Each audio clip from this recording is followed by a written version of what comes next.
காவிரி மேலாண்மை வாரியம் அமைக்க வேண்டும் என்பன உள்ளிட்ட பல கோரிக்கைகளை வலியுறுத்தி கடலூரில் தமிழக வாழ்வுரிமை கட்சித் தலைவர் வேல்முருகன் தலைமையில் ஆர்ப்பாட்டம் நடைபெற்று வருகிறது. இதுகுறித்த தகவல்களை எமது செய்தியாளர் தேவநாதனிடம் கேட்கலாம். தேவநாதன், விவசாயிகளோட இந்த போராட்டத்திற்கான காரணம் என்ன? அவர்கள் முன்வைக்கும் கோரிக்கைகள் என்னென்ன? இது குறித்து சொல்லுங்க. அது காவேரி மேலாண்மை வாரியம் அமைக்காத மத்திய அரசை கண்டித்தும் தமிழகத்தை வளர்ச்சி மாவட்டமாக அறிவிக்கணும் அப்படின்றதும், மேட்டூரிலிருந்து பெறப்பட்ட தண்ணீர் கல்லணையிலிருந்து கீழணை வழியாக வீராணத்தை வந்தடைகிறதுக்கு மாவட்ட நிர்வாகம் நடவடிக்கை எடுக்க வேண்டும் என்ற கோரிக்கையை வலியுறுத்தி தற்போது வீராணம் ஏரியில் கந்தகுமார் என்ற பகுதியில் போராட்டத்தில் தமிழக வாழ்வுரிமை கட்சி ஈடுபட்டிருக்காங்க. இவங்களோட விவசாய சங்கங்களும் இந்த போராட்டத்தில் ஈடுபட்டிருக்காங்க. இந்த போராட்டத்துடைய முக்கிய நோக்கம் என்ன அப்படின்றத குறித்து திரு வேல்முருகன் இங்கே இருக்காரு, அவர்கிட்ட கேட்கலாம். சார், இந்த போராட்டத்துடைய முக்கிய நோக்கம் என்ன? உடனடியாக மத்திய அரசு காவிரி மேலாண்மை வாரியம் அமைக்கப்பட வேண்டும். நதிநீர் ஒழுங்காற்று குழு உடனடியாக அமைக்கப்பட வேண்டும்.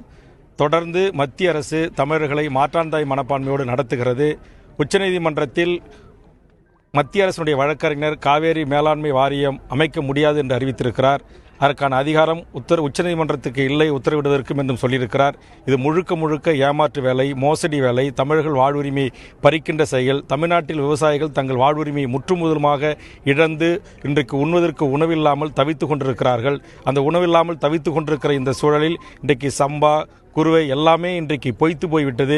இனி உயிர் வாழ்வதற்கு நாங்கள் நண்டு, நத்தை, எலிக்கரியை தான் உண்ண வேண்டும் என்கிற கட்டாயத்துக்கு தள்ளப்பட்டிருக்கிறோம் என்பதை காட்டுகின்ற வகையாகத்தான் இந்த போராட்டத்தை இங்கே நடத்தி கொண்டிருக்கிறோம். இதிலும் குறிப்பாக இங்கு நமக்கு வர வேண்டிய கடலூர் மாவட்டத்தினுடைய இருக்கின்ற விவசாய 50,000 ஏக்கர் விவசாயிகள் தங்கள் வாழ்வுரிமையை முற்றுமுதலுமாக எழுந்திருக்கிறார்கள். இதுவரையில் வீராணம் ஏரிக்கு ஒரு சொட்டு தண்ணீர் கூட வரவில்லை.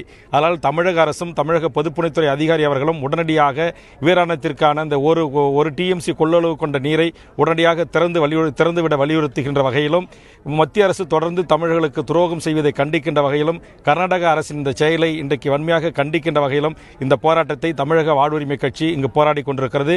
இந்த போராட்டத்தில் வீராணம் விவசாயிகள் சங்கத்தினுடைய பிரதிகளும், தமிழக விவசாய சங்கங்களுடைய கூட்டு இயக்கத்தினுடைய பிரதிகளும், இப்பகுதியுடைய அனைத்து விவசாய சங்கத்துடைய தலைவர்களும் கலந்து கொண்டிருக்கிறார்கள். எங்களுடைய உணர்வை ஜனநாயக ரீதியாக வெளிக்காட்டுவதற்காக இந்த போராட்டத்தை நாங்கள் இங்கு நடத்தி கொண்டிருக்கிறோம். நீங்களே பார்க்கின்றீர்கள், வீராணம் ஏரி இங்கு காய்ந்து இன்றைக்கு மிகப்பெரிய ஒரு வண்டல் பூமியாக மாறிக்கொண்டிருக்கிறது. எங்கள் வாழ்க்கையும் இன்றைக்கு வறண்டு விடுமோ என்கிற ஐயத்தில் இங்கு விவசாயிகள் தத்தளித்துக் கொண்டிருக்கிறோம்.